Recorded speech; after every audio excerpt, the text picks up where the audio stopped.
Hello viewers. तो आज का जो हमारा टॉपिक है वो है नॉमेनक्लेचर के ऊपर।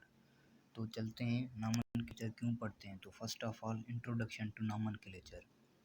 In early days, organic compounds were named on the basis of their origins. For example, methane as marsh gas, methyl alcohol as wood spirit. Similarly, acetic acid from wine jar, Latin acetum यानी कि wine jar, ठीक है। These names are called as trivial or common names. यानी जो पहले यानी compounds की naming जो थी उनके ओरिजिन्स के बेसिस पे दी जाती थी। यानी जैसे मीथेन था तो उसे मार्श गैस कहा जाता था, मिथाइल अल्कोहल था तो उसे वुड या स्पिरिट, ठीक है। या ऐसे ही एसिटिक एसिड को वाइन जार, यानी उनकी ओरिजिन्स के बेसिस पे उनको नेमिंग दी जा रही थी। तो जो नेमिंग दी जा रही थी उसे हम ट्राइवियल या कॉमन नेम्स कहते हैं, ठीक है। Increase in the number of organic compounds due to their rapid growth causes a problem in naming the compounds. यानी इन जो कंपाउंड्स हैं, यानी ये जो ऑर्गेनिक कंपाउंड्स हैं, ये जो रैपिडली ग्रोथ कर रहे थे, यानी दिन ब दिन इंक्रीज होते जा रहे थे, तो एक प्रॉब्लम हो रही थी कि यानी इनकी नेमिंग कैसे करें।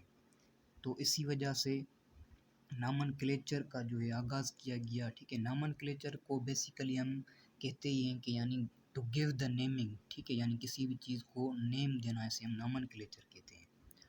यानी प्रॉब्लम आ रही थी कि यानी इतने कंपाउंड्स को हम नेमिंग कैसे दें। To overcome the problem, the leading chemist held a meeting in Geneva in 1882 and formulated a system of nomenclature called as Geneva system. तो इस प्रॉब्लम से यानी निजात पाने के लिए कीमियादानों ने क्या किया, एक मीटिंग हेल्ड की जेनेवा में, ठीक है, 1882 में। उस सिस्टम में यानी नॉमेनक्लेचर का एक सिस्टम जो है क्रिएट किया जिसे जेनेवा सिस्टम कहा गया। This system later on was modified by the international union of chemistry IUC, ठीक है। इस सिस्टम को यानी बेहतर करने के लिए मॉडिफाई किया इंटरनेशनल यूनियन ऑफ केमिस्ट्री ने, ठीक है, जिसे हम IUC भी कहते हैं। एट लीग इन 1930, यानी लीग में 1930 में इसे यानी इंटरनेशनल यूनियन ऑफ केमिस्ट्री वालों ने मॉडिफाई किया। The IOC system was further improved by International Union of Pure and Applied Chemistry in 1960. अब जो IOC वालों ने मॉडिफाई किया उससे फिर यानी जो है international union of applied chemistry वालों ने जो है 1960 में फर्दर मॉडिफाई किया और उसे नाम दिया IUPAC, सिस्टम ऑफ नॉमेनक्लेचर, ठीक है, यानी international union of pure and applied chemistry, ठीक है, system of nomenclature. The basis of IUPAC system is the alkanes, यानी जो बेस है IUPAC सिस्टम का वो अल्केन्स पे रखा गया, ठीक है। अब आगे चलते हैं कि अल्केन्स क्या हैं। अब जो अल्केन्स हैं उन्हें हम सेचूरेटेड एलिफेटिक हाइड्रोकार्बन्स भी कहते हैं, ठीक है। यानी सेचूरेटेड हम ऐसी चीज़ को कहते हैं जिससे सिंगल बॉन्ड हो, ठीक है। यानी अगर यहाँ पे अनसेचूरेटेड होता तो हम ये अंडरस्टूड कर लेते, यहाँ सेकंड डबल बॉन्ड है या ट्रिपल बॉन्ड है, ठीक है। तो जब डबल बॉन्ड होता है तो उसे हम अल्कीन्स कहते हैं और ट्रिपल बॉन्ड को अल्काइंस कहते हैं। तो हम ज़्यादा डिटेल में नहीं जाएंगे, हम अल्केन्स पढ़ रहे हैं तो यानी सेचूरेटेड एलिफेटिक हाइड्रोकार्बन्स भी हम अल्केन्स को ही कहते हैं। The first 4 straight chain saturated aliphatic hydrocarbons, ठीक है, methane, ethane, propane and butane. ये जो 4 हैं, ये जो हैं यानी सिंपल 4 अल्केन्स हैं, स्ट्रेट चेन अल्केन्स। जैसे पहला है मीथेन, दूसरा इथेन, तीसरा प्रोपेन और चौथा butane. Have long established names. The higher members of the series are named from Greek numericals indicating the number of carbon atoms in the molecule with the suffix and one n added, ठीक है, pentane, hexane, etc। यानी हम आगे चल के जैसे nomenclature पढ़ेंगे तो उनमें यानी एक सफिक्स हम इनके अल्केन्स के नेमिंग में ऐड करते हैं। वो सफिक्स क्या है, एन है। जैसे कोई भी यानी नेम है, पेंट हो गया, हेग्स हो गया, तो उसमें हम सफिक्स ऐड करेंगे, कौन सी, एन ऐड करेंगे। तो ये हो जाएगा पेंट एन हेक्सेन, यानी जिसके पीछे एन आएगा तो यानी ये सफिक्स किसका हो जाएगा, अल्केन्स का हो जाएगा। तो the general molecular formula for alkanes is CnH2n+2, यानी ये जो है अल्केन्स के लिए एक जर्नल फार्मूला है CnH2n+2, ठीक है। अब जैसे यानी हमने पढ़ा कि पेंटेन, हेक्सेन, यानी जो है ये यानी जो भी होते हैं मॉलिक्यूल्स जैसे हो गया ना, मीथेन, इथेन हो गया, यानी ये सब क्या हैं, एलिफेटिक हाइड्रोकार्बन्स हैं, अल्केन्स हैं। तो ये जो हैं सैचुरेटेड होते हैं, यानी सिंगल बॉन्ड होता है। जैसे अब ये पहला मेंबर है एल्केन फैमिली का मीथेन, तो अब मीथेन का जो फार्मूला है वो है CH4, यानी जो कार्बन एटम है वो सिंगल बॉन्डेड है, यानी 4 हाइड्रोजन के एटम्स के, यानी ये जो है इसे शो कर रहा है कि यानी ये सिंगल बॉन्डेड हैं हाइड्रोजन के एटम्स को। तो यानी हम ये समझ गए कि यानी जो अल्केन फैमिली के मेंबर्स होते हैं वो क्या होते हैं, सैचुरेटेड होते हैं, यानी वो सिंगल बॉन्ड से कनेक्टेड होते हैं, ठीक है। तो अब है names of 10 alkanes given below, यानी अल्केन फैमिली के 10 मेंबर्स हैं। मीथेन जिसका यानी जो एक फार्मूला है CH4, ethane C2H6, propane C3H8, butane C4H10, pentane C5H12, ठीक है। अब है हेक्सेन C6H14, हेप्टेन C7H16, और उसके बाद है octane C8H18, नोनेन C9H20, decane C10H22। अब ये जो हैं 10 जो हैं यानी सिंपल अल्केन फैमिली के मेंबर्स हैं। अब जैसे इनका यानी ये जो है फार्मूला कैसे बन रहा है, हमने पीछे पढ़ा कि जो इनका जनरल फार्मूला है वो है CnH2n+2, यानी जो कार्बन नंबर्स हैं, ठीक है, उनको हम हाइड्रोजन नंबर्स के साथ जो है मल्टीप्लाई करेंगे और उसमें 2 ऐड करेंगे। जैसे यहाँ पे मिसाल के तौर पे प्रोपेन है, ठीक है, तो प्रोपेन में जो है कार्बन नंबर्स कितने हैं, 3 हैं, तो 3 को हम मल्टीप्लाई करेंगे, ठीक है, नंबर्स के साथ, तो ये कितना हो जाएगा, ठीक है, तो 6 हो जाएगा। प्लस 6 में हम 2 ऐड करेंगे तो ये कितने हो जाएंगे, 8 हो जाएंगे, ठीक है। यानी कार्बन नंबर्स को मल्टीप्लाई करेंगे 2 के साथ और जो है 2 ऐड करेंगे तो हमें क्या मिल जाएगा, यानी इनका जो है जनरल फार्मूला प्रूव हो जाएगा। यानी मिसाल के तौर पे जैसे ये पेंटेन है तो C5 है, तो अब कार्बन नंबर 5 है तो 5 को 2 से मल्टीप्लाई करेंगे तो हमें, और प्लस 2 ऐड करेंगे तो हमें हाइड्रोजन नंबर्स मिल जाएंगे। कैसे, जैसे 5 को 2 से मल्टीप्लाई करेंगे तो हो जाएगा 10, प्लस 2 ऐड करेंगे तो ये हो गया 12, तो पेंटेन में हाइड्रोजन 12 हो गया। यानी हमें कार्बन नंबर मालूम होगा तो हम हाइड्रोजन नंबर मालूम कर लेंगे इजीली। अब आगे IUPAC नॉमेनक्लेचर ऑफ अल्केन्स, ठीक है। अब हम जो इस लेक्चर में सिर्फ अल्केन्स की नॉमेनक्लेचर पढ़ेंगे, ठीक है। अब हैं रूल्स फॉर नेमिंग अल्केन्स के, यानी अल्केन्स को यानी नेम कैसे दें, ठीक है। नंबर फर्स्ट रूल है determine longest continuous not necessary straight chain of carbon atoms, ठीक है। यानी जो कार्बन एटम्स की लॉन्गेस्ट चेन है, फर्स्ट ऑफ ऑल हम longest chain of carbon atom select करेंगे। ये ज़रूरी नहीं है कि वो सीधी हो या मुड़ी हुई हो, यानी कैसे भी हो, बस लॉन्गेस्ट चेन हो, ठीक है। जैसे find the longest carbon chain in the compound this given the parent name of the compound, ठीक है। अब जैसे इस कंपाउंड की जो है हमने लॉन्गेस्ट चेन दोनों सेलेक्ट किए हैं, एक यानी सीधी, यानी दो जो है ना स्क्वायर्स दिए हुए हैं, यानी एक सीधी हो गई, 1 2 3 4 5, यानी 5 जो है कंपाउंड्स की कार्बन जो है चेन हो गई एक सीधी, ठीक है। और अगर हम यहाँ नीचे से इसको सेलेक्ट करें इधर से, ठीक है, यानी एक ये चेन हो गई लॉन्गेस्ट चेन है, 1 2 3 4 5, यानी इसमें भी 5 मेंबर्स आ जाते हैं। और अगर हम यानी इसको ऐसे सेलेक्ट करें, सिर्फ ऐसे सेलेक्ट करें तो फिर भी इसमें यानी 5 मेंबर्स आ जाएंगे। तो यानी जैसे भी सिलेक्ट करें दोनों तरफ 5 मेंबर्स आ रहे हैं, तो ये दोनों ही लॉन्गेस्ट चेन है तो हम कोई भी सिलेक्ट कर सकते हैं, ठीक है। यानी फर्स्ट रूल सिर्फ यही कहता है कि सिर्फ और सिर्फ हमें लॉन्गेस्ट चेन सेलेक्ट करनी है, ठीक है। तो आगे चलते हैं। अब है रूल नंबर 2 है पोजीशन ऑफ द सब्स्टिट्यूएंट, ठीक है। Number of the carbon atoms in the parent chain is 1 2 3 etc starting from the end which gives lower number to the carbon atoms carrying the substituents. Always number from the end of the longest chain closest to the first branch. यानी ये कह रहा है कि अब numbering कहाँ से शुरू करें, तो जहाँ से भी चेन में ब्रांच नियरेस्ट होगी तो हम नंबरिंग वहाँ से शुरू करेंगे। जैसे आगे number each carbon atom in the longest chain starting from the nearest to the branch. That means that the number of appearing in the name is smaller number, ठीक है। यानी अब ब्रांच जहाँ से भी नियर होगी हमें चेन में तो हम नंबरिंग जो है वहाँ से देंगे। जैसे अब ये हमने एक लॉन्गेस्ट चेन सेलेक्ट की, ठीक है। अब इसमें जो है ये ब्रांच है CH3, ठीक है, मिथाइल, ठीक है। अब तो हम जो है नंबरिंग यहाँ से देंगे 1 2 3 4 5।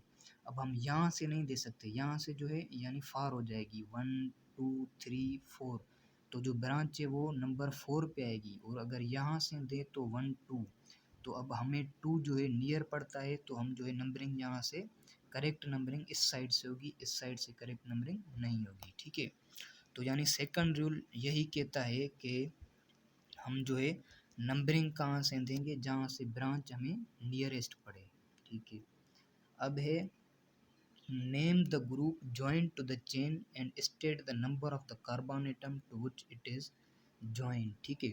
अब जब हम किसी मालिक्यूल को यानी किसी भी यानी कंपाउंड को नंबरिंग देंगे या नेमिंग देंगे, तो हम नेमिंग कहाँ से देंगे, जिस मालिक्यूल या जिस नंबरिंग पे जो ब्रांच अटैच होगी तो हम उस नंबरिंग से यानी जो अपनी नेमिंग है वो स्टार्ट करेंगे। जैसे ये जो है इस पिक्चर में जो कार्बन नंबर 2 पे ये यानी ब्रांच अटैच है, तो हम इससे नंबरिंग कैसे देंगे, 2 मिथाइल, ठीक है। ये CH3 जो है कौन सा ग्रुप होता है, मिथाइल ग्रुप होता है। तो ये जो है ब्रांच नंबर 2 पे है, तो हम क्या कहेंगे 2 मिथाइल। अब कितने कार्बन्स हैं इससे पूरी चेन में कितने कार्बन्स हैं हम ये देखेंगे 1 2 3 4 5। तो 5 को हम क्या कहते हैं, पेंट कहते हैं, ठीक है। 2 मिथाइल पेंट। और एन हम लगाते हैं, यानी एन किस लिए लगाते हैं, क्योंकि ये अल्केन से हम सफिक्स ऐड करते हैं एन, तो ये इसका पूरा नाम हो जाएगा 2 मिथाइल पेंटेन, ठीक है। अगर यहाँ पे 6 कार्बन के यानी जो होते हैं कंपाउंड्स होते हैं, क्या कहते हैं, 6 को हेक्स कहते हैं, तो ये हो जाता 2 मिथाइल हेक्सेन। यहाँ मिसाल के तौर पे 7 होते तो ये हो जाता 2 मिथाइल हेप्टेन, क्योंकि 7 को हम हेप्ट कहते हैं, ठीक है। अब आगे चलते हैं। If the chain has two more identical groups joined to it, prefix like di, tri, tetra are used to indicate the number of groups present, ठीक है। अब ये बोल रहा है जैसे किसी भी लॉन्गेस्ट ब्रांच में अगर ग्रुप्स जो हैं वो दोनों ही ग्रुप्स हैं, 2 ग्रुप्स हों या 3 ग्रुप्स हों, पर वो जो सेम हों तो हम फिर कैसे नंबरिंग देंगे। जैसे इस जो है लॉन्गेस्ट चेन में जो ब्रांचेस हैं यानी ग्रुप्स अटैच हुए हैं, मिथाइल ग्रुप्स हैं, पर वो कितने मिथाइल ग्रुप्स अटैच किए गए हैं, 2 मिथाइल ग्रुप्स हैं। तो अब हम इसे नाम कैसे दें, ठीक है। यानी जब 2 मिथाइल ग्रुप्स अटैच हों या कोई भी ग्रुप्स जो हैं 2 हो या 3 हो, तब नाम कैसे दें, ठीक है। अब ये नंबरिंग यानी पहला मिथाइल ग्रुप नंबर 2 पे है और दूसरा जो है 4 पे है, तो हम क्या लिखेंगे 2, 4। अब 2 हैं तो हम क्या कहेंगे डाई, डाई यानी 2, ठीक है। 2, 4 डाई मिथाइल, ठीक है। डाई यानी मिथाइल ग्रुप 2 हैं तो डाई लिखेंगे, डाई मिथाइल। अब जो हैं कार्बन के जो कंपाउंड्स हैं कितने 7 हैं, तो हम क्या लिखेंगे 7 को हम हेप्ट कहते हैं, तो ये हो जाएगा हेप्ट एन, क्योंकि एन हम एल्केन्स के पीछे सफिक्स ऐड करते हैं, ठीक है। तो ये हो जाएगा 2, 4 डाई मिथाइल हेप्टेन। अगर फ़र्ज़ करें यहाँ पे एक तीसरा भी मिथाइल ग्रुप अटैच होता तो हम क्या कहते, मिसाल के तौर पे कार्बन नंबर 5 पे एक तीसरा भी मिथाइल ग्रुप अटैच होता तो कैसे नेमिंग देते, तो हम लिखते 2, 4, 5 ट्राई मिथाइल हेप्टेन, ठीक है। अब क्या कहते, ट्राई कहते क्योंकि हमारे पास 3 मिथाइल ग्रुप होते, ठीक है। तो अब आगे चलते हैं। If a chain has 2 or more different groups joined to it, the groups are written in alphabetical order, ethyl before methyl, ठीक है। अब कहता है अगर इसी लॉन्गेस्ट चेन में अगर जो हैं ग्रुप्स हैं वो यानी डिफरेंट ग्रुप्स एडेड हैं, मिसाल के तौर पे इस लॉन्गेस्ट चेन में C2H5 को हम क्या कहते हैं, इथाइल कहते हैं, और CH3 को मिथाइल, ठीक है। अब ग्रुप्स तो 2 अटैच हैं, यानी ब्रांचेस में जो ग्रुप्स हैं वो 2 अटैच हैं, पर वो दोनों ही डिफरेंट है, तो अब नेमिंग कैसे दें, ठीक है। अब जैसे अब यानी इसको हम नेमिंग कैसे देंगे, यानी अल्फ़ाबेटिकली देंगे। मिथाइल ग्रुप यानी एम आता है मिथाइल में पहले और इथाइल में ई आता है, तो अल्फ़ाबेटिकली ABCD में ई पहले आता है और एम बाद में आता है, तो पहले हम इथाइल लिखेंगे बाद में मिथाइल लिखेंगे, ठीक है। यानी अल्फ़ाबेटिकली ऑर्डर में रखेंगे। तो अब जैसे ये इथाइल ग्रुप कार्बन नंबर 4 पे है तो हम लिखेंगे 4 इथाइल, और मिथाइल कार्बन नंबर 2 पे है तो लिखेंगे 2 मिथाइल। अब इस पूरी जो लॉन्गेस्ट चेन है वो कितने कार्बन्स की है, 6 की, तो हम लिखेंगे हेक्स, और अल्केन्स है तो हम सफिक्स लगाएंगे एन, तो ये हो जाएगा हेक्सेन। तो यानी पूरा नाम क्या हो जाएगा, 2 इथाइल 4 इथाइल 2 मिथाइल हेक्सेन, ठीक है। यानी ये जो है करेक्ट ऑर्डर है। अगर हम इसे लिखते 2 मिथाइल 4 इथाइल हेक्सेन तो ये गलत होता, यानी ये अल्फ़ाबेटिकली करेक्ट ऑर्डर में नहीं होता, यानी हमें ई पहले रखना होता है एम बाद में। तो ये हो गया एक अल्फ़ाबेटिकली ऑर्डर कैसे करें। अब आगे चलते हैं, रूल्स फॉर नेमिंग अल्केन्स, ठीक है। When different alkyl radicals occur at the same position on a carbon atom from either end, then the carbon atom chain is numbered from that end where the smaller radical is attached, ठीक है। अब अगर दो यानी groups attach हैं same carbon number पे, अब same carbon number कैसे होगा, यानी अगर हम नंबरिंग दें तो यहाँ से 1 2 3, ठीक है। यहाँ से भी जो नियरेस्ट ब्रांच हुई वो कितने कार्बन नंबर पे हुई, 3 पे हुई। अगर यहाँ से करें 1 2 3, यहाँ से भी यानी 3 पे हो रही है और यहाँ से भी 3 पर हो रही है, यानी जो नियरेस्ट ब्रांच है हमें दोनों तरफ से नियरेस्ट पड़ रही है। तो अब इसको यानी नेमिंग कैसे दें, तो इसके लिए क्या करेंगे, हम नेमिंग कैसे देंगे, यानी जैसे हमने पढ़ा, यानी जो स्मॉलर रेडिकल होगा उससे हम जाएं नंबरिंग स्टार्ट करेंगे। तो अब यहाँ पे स्मॉलर रेडिकल क्या हो गया, इथाइल हो गया, ठीक है। तो अब हम यानी कार्बन नंबर 4 पे इथाइल है और 3 पे मिथाइल है, तो हम इसे कैसे लिखेंगे, 4 इथाइल 3 मिथाइल, यानी 6 कार्बन है तो हेक्सेन हो जाएगा। यानी इसे अल्फ़ाबेटिकली भी लिख सकते हैं या स्मॉलर रेडिकल के हवाले से भी कर सकते हैं, ठीक है। तो अब आगे चलते हैं, अब है lowest set of locant rule, या जिसे हम लोवेस्ट लोकेंट रूल भी कहते हैं। अब ये रूल क्या कहता है, व्हेन टू और more substitutes are present then end of the parent chain which gives the lowest set of locants is preferred for numbering, ठीक है। Number the chain so as give the lowest number. अब ये rule कहता है कि अगर हमारे पास यानी नंबरिंग दें, यानी तीन दोनों तरफ से यानी नंबरिंग जो है इक्वली आ जाए, ठीक है। कैसे, यानी अगर हम ये दो देखते हैं कि एक ये लॉन्गेस्ट चेन है, सेम मॉलिक्यूल नीचे भी रखा गया है, यही यानी इसकी नंबरिंग चेंज है, यानी एक तरफ से यहाँ से 1 स्टार्ट कर रहे हैं, दूसरी तरफ से यहाँ से 1 स्टार्ट कर रहे हैं, ठीक है। यानी दोनों ही लॉन्गेस्ट चेन सेम ही है पर हम नंबरिंग डिफरेंट साइड से कर रहे हैं। अब यहाँ से हमें क्या है 1 2, ठीक है, 1 2 2 पे हमें जो है क्या मिल रहा है, सब्स्टिट्यूट नियर मिल रहा है। यहाँ से क्या पे मिलेगा 1 2 3 पे मिल रहा है, यहाँ पे 2 यहाँ पे 3 से मिल रहा है। तो अब हमने पढ़ा कि यानी जहाँ पे हमें ब्रांच नियर मिलेगी तो वो जो है करेक्ट रहता है, ठीक है। अब हमने कर लिया, ठीक है। अगर हमें दूसरी ब्रांचेस चाहिए, अब जैसे दूसरी ब्रांचेस हैं यहाँ पे 1 2 3, ये 4 नंबर पे आ रहा है और ये 9 नंबर पे आ रहा है, ठीक है। और यहाँ पे भी वही चीज़ है 1 2 3 4 5, ठीक है। यानी ये 7 नंबर पे आ रहा है और ये 8 नंबर पे आ रहा है, यानी तीन तीन जो है ब्रांचेस ऐड हैं। तो इस पे हम यानी कैसे कहें कि कौन सा वाला करेक्ट है, ठीक है। तो अब इसमें हम क्या करेंगे, यानी इसमें जो है पहला कौन सा है, मिथाइल ग्रुप 2 पे है, ठीक है, 2 पे है तो हम पहले हम 2 रखेंगे। उसके बाद दूसरा कौन से जो है ब्रांच पे 7 नंबर पे तो हम 7 रखेंगे। उसके बाद 8 पे है तो हम 8 रखेंगे, और फिर इन तीनों को ऐड करेंगे तो कितना बनेगा, 17 बनेगा, ठीक है। अब इसी तरीके से, ठीक है, दूसरी ब्रांच में यानी नंबरिंग इस साइड से करेंगे। तो यहाँ पे पहला 3 नंबर पे है तो यहाँ पे हमने 3 रखा, ठीक है। दूसरा जो है 4 नंबर पे तो हमने 4 रखा, तीसरा 9 नंबर पे तो हमने 9 रखा, ठीक है। इन तीनों को जब हम ऐड करेंगे तो हमारे पास क्या रिज़ल्ट आएगा, इसका 17 आया, इसका 16 आया। अब दोनों में यानी सेपरेट जगह से, यानी एक एक जगह पे हमने यहाँ से नंबरिंग दी, दूसरी में यहाँ पे नंबरिंग दी। तो हम इस तरीके से यानी ऐड करेंगे नंबरिंग, फिर लास्ट में इक्वल करेंगे, कितनों की इक्वल होता है। अब जिसमें भी यानी लोवेस्ट नंबर आएगा, तो लोवेस्ट लोकेंट नंबर्स आएंगे तो उसे हम करेक्ट कहेंगे, ठीक है। यानी अब ये 17 जो है वो करेक्ट हो जाएगा। इसे हम अल्फ़ाबेटिकली भी रख सकते हैं या फिर इस रूल में भी रख सकते हैं, ठीक है। तो यानी ऊपर वाला जो है वो करेक्ट हो जाएगा। यानी सिंपली ये जो है जब हमें ब्रांचेस का पता ना चले फिर हम ये अल्फ़ाबेटिकली रखते हैं या लोवेस्ट लोकेंड रूल यूज़ करते हैं। तो सिंपली पहले हम कैसे रखेंगे, यानी नियरेस्ट ब्रांचेस देखेंगे, उसके बाद ये रूल्स अप्लाई करेंगे। अगर ब्रांचेस का पता नहीं चल रहा फिर इन रूल्स को अप्लाई करेंगे, आइदर इनको अप्लाई नहीं करेंगे, ठीक है। तो आज का हमारा लेक्चर इतना ही था। Thank you.